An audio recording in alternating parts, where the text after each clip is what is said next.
You guys see the order? Yeah. Okay. Everybody sees the order. Okay. Hey. All right. We came together today because we want to get something accomplished. If you look at the group of people up here, and we are here because we're for things. We're here because we want to get something, make something happen up here. In my case, I've been here 6 years. It's been pretty frustrating to try to get things accomplished. President Trump had a mandate. I just went through by election, and I can just tell you what people were talking about, why they were voting for Donald Trump, and why they voted for Republicans. Number one, they want a secure border. They're fed up. They're fed up with drugs. They're fed up with criminals. They're fed up with terrorists coming across the border. They're fed up with having an open border. Number two, they're fed up with inflation. Now, they probably haven't tied inflation enough to government spending, but to the certain extent they are, and they're expecting Republicans to stop inflation. However we can do it, that's what their expectation is. So we came together to try to come up with how do we get something positive done. Number one, there ought to be probably a two-step process because it's going to take a while to do the things we have to do, extending the Trump tax cuts. So what should we do first? The American public wants right now a secure border. Now, unfortunately, it's going to take a lot of resources, which it wouldn't have taken if the border had never been opened. It wouldn't have taken when I came up here 6 years ago, when government was shut down, if the Democrats had funded what Donald Trump wanted on the border. But now it does. So what do we need? We need money for more Border Patrol agents. We need more money for ICE agents to do the deportations. We need to have money for the wall, money for vessels, money for technology. Things that, just as an example, what is Biden doing by selling off steel that we could use? It's a slap in the face of the American public. So that's number one. We've got to get that done. We've talked to Senator Graham, who's going to run the he'll be the chair of the Budget Committee, and he is absolutely committed to having a border bill done quickly that Donald Trump can sign and will get the border secure. Now, the second bill, there's going to be a lot of things we all want to get accomplished. Number one, we've got to extend the Trump tax cuts.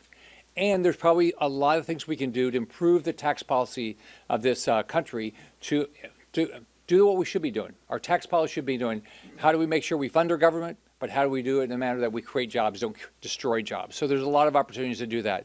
And I know Senator Johnson and Senator Lee were both involved in that process a few years ago. In our letter, we say we ought to look at least $2.5 trillion worth of savings. Reality is the numbers are going to have to be bigger than that. Let's think about the numbers. We've had a 2% increase in population in the last 5 years, 53% increase in funding. Joe Biden's been president 1.6% of the history of this country. He's responsible for 23% of the entire federal debt. I've been up here 6 years. We've doubled the federal debt from $18 to $36 trillion. This is a problem. Inflation will not go away. Interest rates are not going to come down until we figure out how to start saving money. I know on the House side, the House Budget Committee has significant opportunities for savings.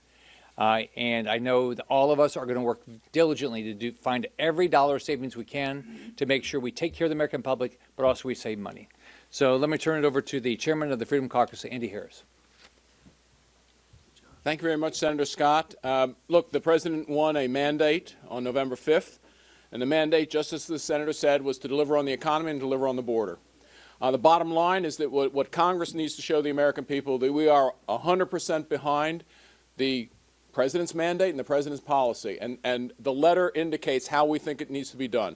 We do know that extending the tax cuts is incredibly important, but will require some hard decisions to be made on spending reductions in order to control the deficit.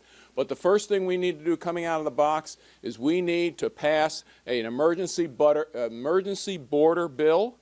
It has to be passed, obviously, because we don't expect any help from our Democrat colleagues while they're spending their time selling off border wall. We're going to have to actually pass a bill that makes us buy back border wall or buy new border wall because it's being sold off, in addition to all the things Senator Scott said.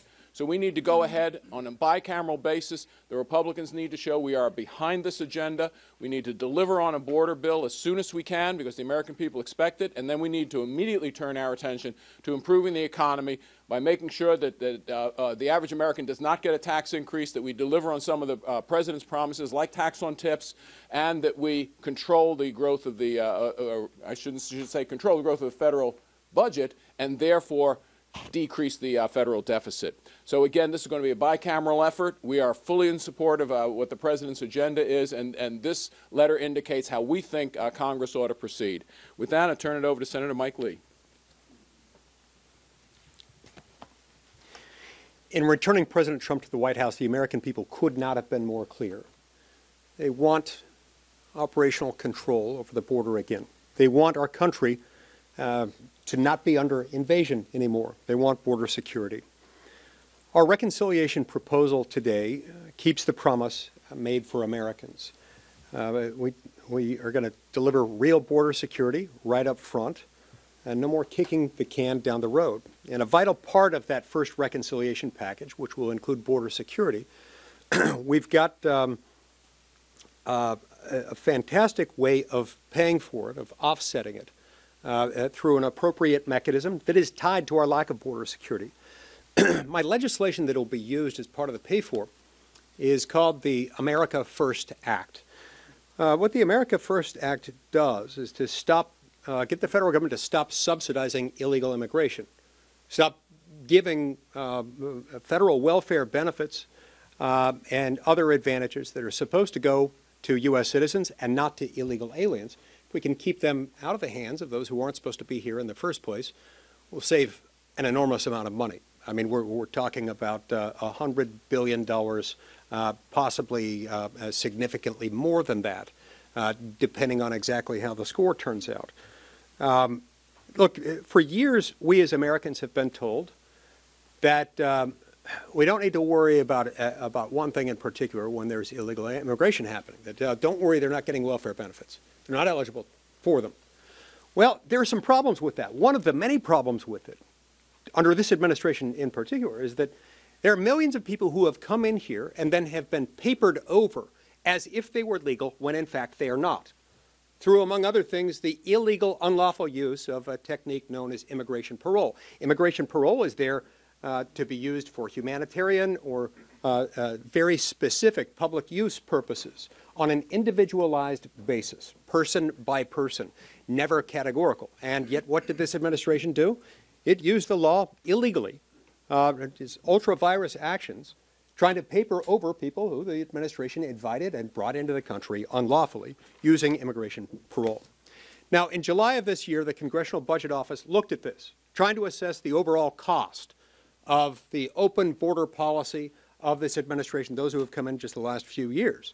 And what they concluded was that Biden's failure, his adamant refusal, defiantly his refusal to enforce the border, is adding a cost to American taxpayers of about $300 billion over the next 10 years.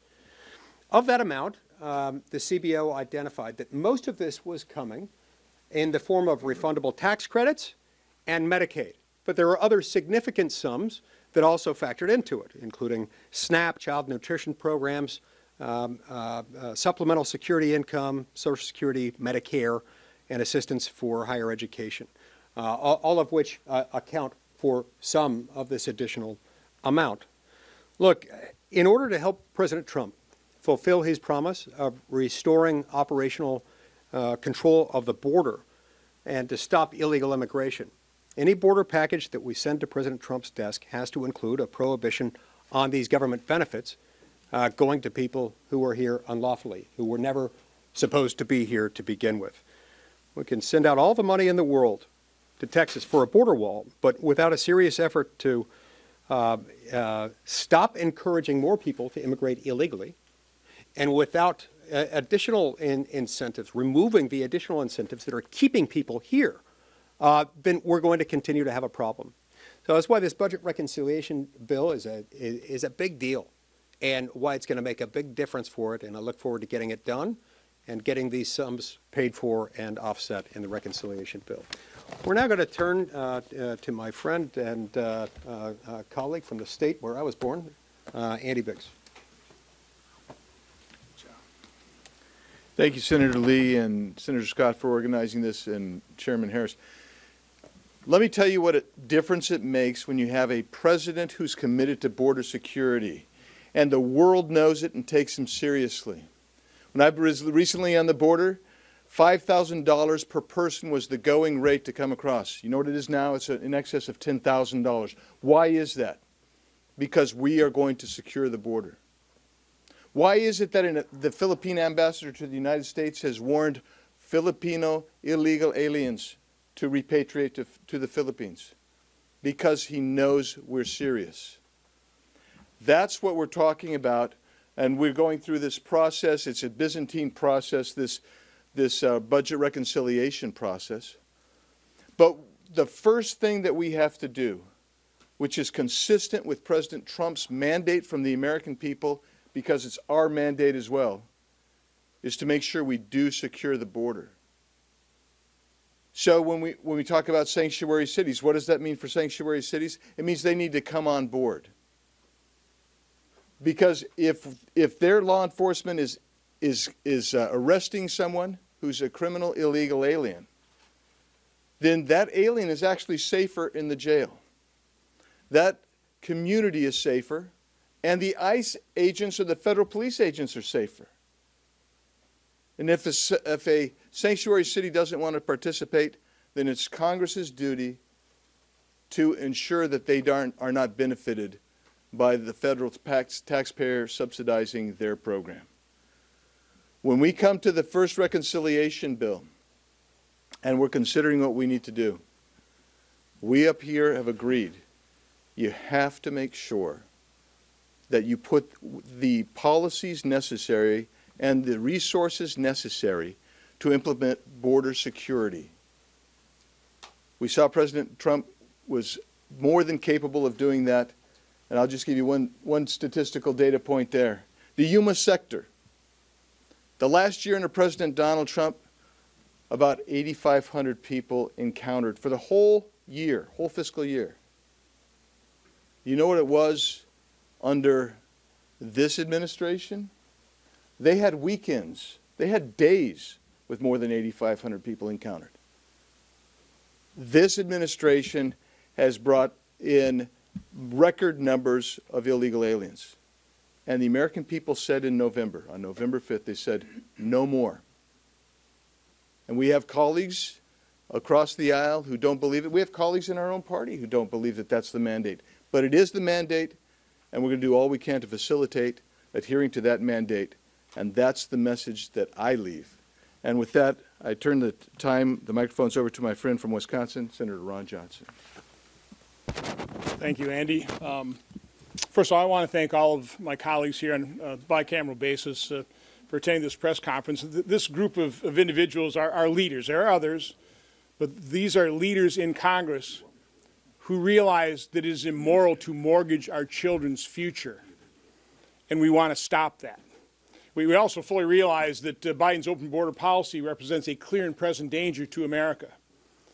But this is also a group of people who oftentimes, unfortunately, get scorned because we generally vote no, because the uniparty is mortgaging our children's future. But we are a bicameral group of people who want to be part of the solution, who vote no most of the time, but we want to vote yes. And I don't think Senator Rick Scott or this group has been given near enough credit for, first of all, the tenacity of Senator Scott holding a weekly dinner where we talked about the debt ceiling. None of us had ever voted for an increase in the debt ceiling. We talked for week after week after week. Finally realized, well, the only way we're going to get something for increasing the debt ceiling is if we are willing to support something. So it was the Freedom Caucus that actually had the bill. And then very reasonable negotiation with their other House members to propose something that unfortunately Speaker McCarthy kind of frittered away that proposal. But anyway, we are here about solutions. And that is why we want to be very public that we support the two reconciliation bill solutions, starting out with a very rapid passage of something that provides President Trump the resources he needs to honor the promise he made to Americans, that the Americans support overwhelming margins to secure our border. But also being the accountant of this group, I have to provide a chart. Senator Scott talked about the fact that our population since 2019 has increased 2%, but spending is up over 50%. And this chart basically represents that. But I think what's notable about this, I put a baseline. If we would have grown our spending by a reasonable baseline of population growth, even with high Biden inflation, we would have gone from about $4.4 trillion in spending in 2019, and instead of spending almost $7 trillion this last fiscal year, we would have been spending about 5.7. The difference of spending above that reasonable baseline, and again, how can anybody dispute that it'd be reasonable to grow federal spending by population growth plus inflation, particularly when we're at $36 trillion in debt? The amount of spending over that reasonable baseline represents $8.8 trillion. We further mortgage our children's future. One final note. One of the techniques of the Uniparty in massively increasing spending is they've transferred discretionary spending into mandatory. I think that's, again, it's off budget. We don't appropriate that. It's just spending that occurs automatically. But most people when they hear mandatory spending think of Social Security. They think of Medicare or even Medicaid. The reality is, because of the actions of the Uniparty, since 2019, we've increased other mandatory spending. Again, not Social Security, Medicare, and Medicaid, by about the same amount as we increased those three programs. Those programs have increased about $700 billion. Other mandatory spending has increased by $680 billion per year. Again, off the books. We can't touch it other than in reconciliation. And so when Senator Scott talks about $2.5 trillion as being a minimum level that we need to cut spending in our reconciliation package, I'm saying we've got about a $6.8 trillion pool of 10-year money that we should be evaluating for dramatically reducing the size and scope of government. Because when government grows, our freedoms necessarily recede. And I say that's the other value we all hold. We think government is here to jealously guard our freedom, not cause and exacerbate more problems and mortgage our children's future. So with that, I'm happy to turn it over to Congressman Ralph Norman. Thanks, Senator Johnson. I want to thank all the patriots behind me. Ladies and gentlemen, these are people who are willing to put their vote on the line for all the public to see and to solve a problem that the American people voted on November 5th, which is to seal the border, to stop the insanity that was deliberately done by Joe Biden. He did it to get a power base in his mind that would solidify his party in power forever. Guess what? It didn't work. It's not going to work now. And we agree 100%, Senator Lee, the pay-fors we've got to have. I wish we had them in our continuing resolution that we're voting on today, which is insanity at best. Senator Scott, you mentioned $2 trillion, not near enough. We have a math problem. If we owe $36 trillion, how does cutting $2 trillion really make a dent? It's a teardrop in the ocean. So it's going to take some serious cuts, some serious readjustments, some serious votes that everybody behind me is willing to take. And we are so excited about this new administration. We're so excited about the first tranche, hopefully, in the reconciliation of Border Patrol agents, funding for putting Tom Homan in a position which there could not be a better man to enforce what he says about deportation and getting this border secure. I'm excited about it. I'm excited about the tax cuts, hopefully on the second tranche that will extend what President Trump did that was so successful. And it's a great day in America, but it's going to take some courage that every one of these people behind me have, and we have got the plan that we're going to put out, and hopefully the American people will see what we're doing and have an up or down vote on it. So thank you for covering this, and I would like to call on my good friend, Clay Higgins. Thank you, sir. I appreciate the senators and my colleagues from the House from organizing this. The House Freedom Caucus is my colleagues, the most conservative amongst us in the House. I'm proud to stand with these senators who commonly find themselves alone on the front line in this chamber. So standing before you today, the most conservative members of the House and the Senate, and we are together to support a two-step reconciliation strategy. America must understand that reconciliation as a process is a unique opportunity to avoid the Senate's filibuster during the annual congressional budget process. This is our opportunity to reset our spending, to change the trajectory of spending, to reflect the priorities of the American people, and to advance conservative policy wins. President Trump was resoundingly elected by the American people, and the incoming administration must be provided with the proper resources to accomplish real change beginning in January. The American people clearly demand that we stop the arterial bleed at our border and finally build the wall and develop the assets necessary, funding the necessary manpower to enforce the laws that we already have on the books. We understand that necessary tax simplification and reform will come later to ensure that the cost of living for working families is reduced. Promises made and promises kept was a constant and admired theme of the first Trump administration. With this plan, we'll set up President Trump to do it again from day one in his next term. I thank the senators and my colleagues from the House for allowing me to speak today, and I'm honored to introduce the next, Scott Perry. Where's the general? There he is. There's my general right there. Well, thanks, ladies and gentlemen. First of all, credit goes to Rick, Mike, Ron, the senators that stand on the front line, of course, our chairman, Freedom Caucus, Andy Harris. This is to show you and the American people that Republicans have a plan to realize and to make sure that not only President Trump's mandate, but America's wishes are fulfilled, and that they can be fulfilled quickly and completely. And so we're set on getting the border stuff done almost immediately, and it's going to be paid for correctly, and then we'll move on to the probably more complicated issue of making sure that people don't have to pay more in taxes than they should, and they don't have to pay more for the goods and services that they currently can't afford under a Biden administration. But the point is this plan has been put together with the great people up on this stage and others, but mostly led by Senator Scott and Andy Harris, and Republicans have a plan to make sure that President Trump's mandate, America's wishes, are fulfilled. Thank you all. Any of us can answer any questions that anybody has. Yes. The CR was brought up a few times. We'll start there. Elon Musk, Vivek Ramaswamy, even some senators are now posting on X saying that they should not take up this bill. The House, it sounds like, could vote on it today. You all don't usually vote for CRs.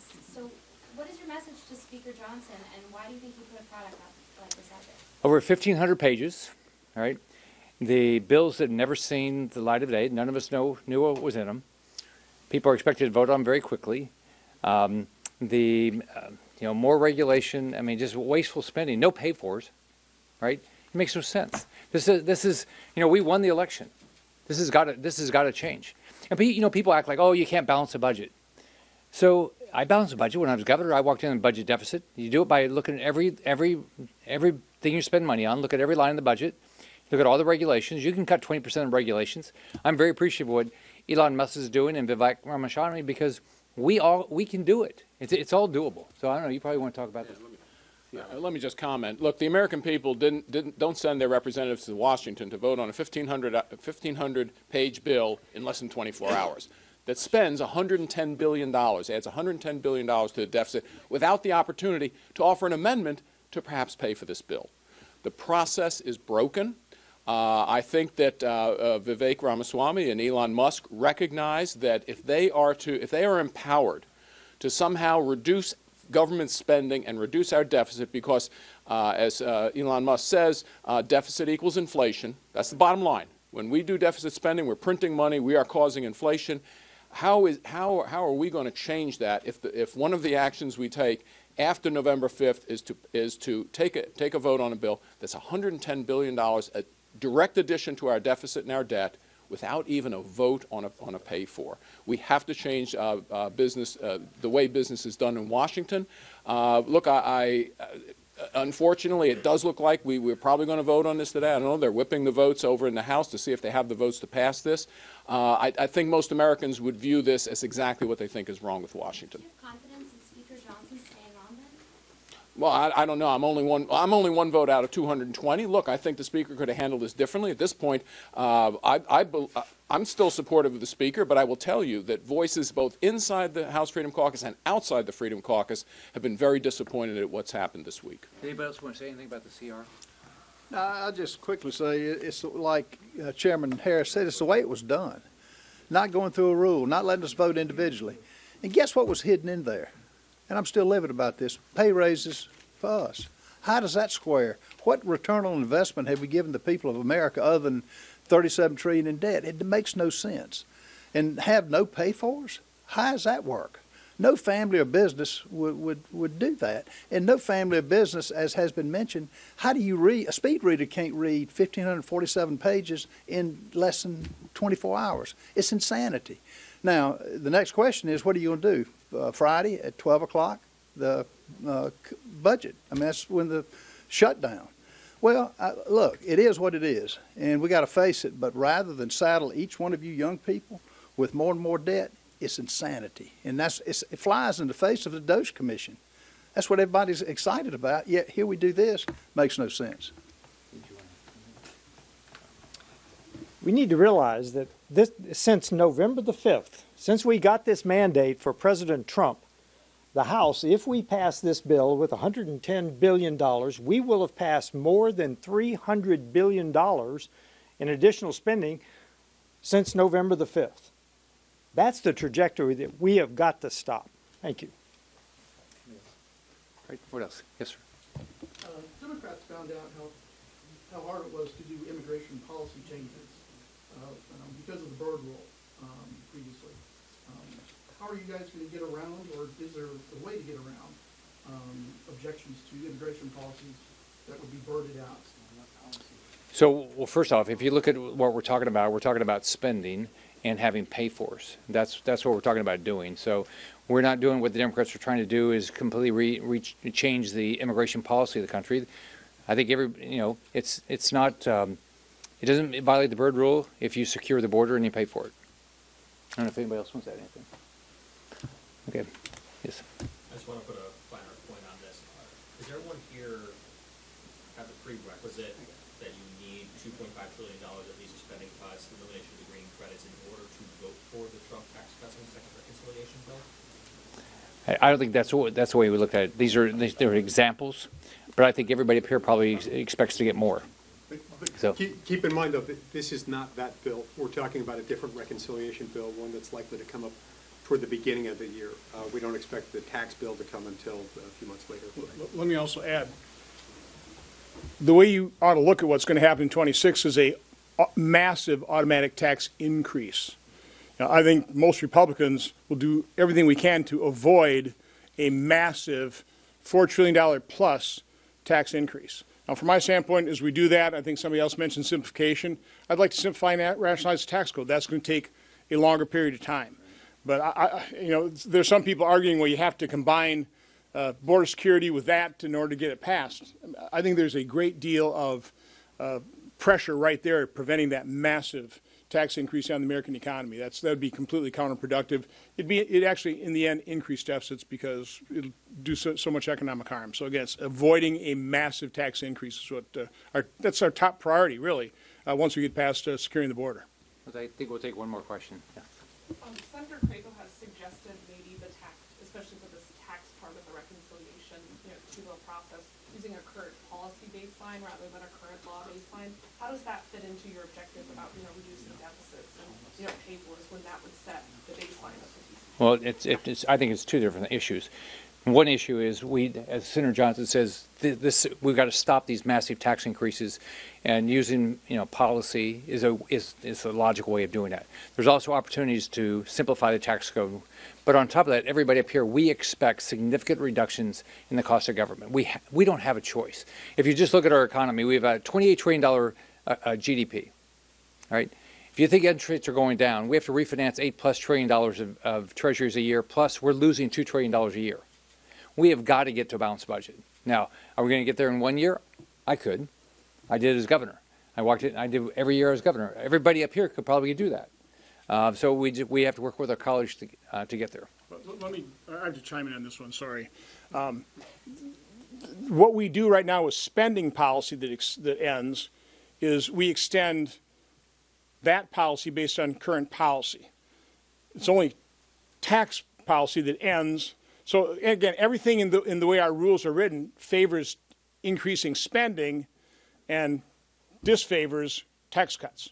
So we're just going to equalize that treatment. If we treat spending policies that end and we're going to extend those based on current policy, so there's no score to doing that. There shouldn't be a score when we just continue current tax policy and prevent a massive tax increase. So again, we're just trying to equalize that treatment. It's totally within the jurisdiction of the Budget Committee. I serve on that. I think Chairman Graham hopefully will be supportive of that as well. It just makes common sense. Thank you, guys. Thank you.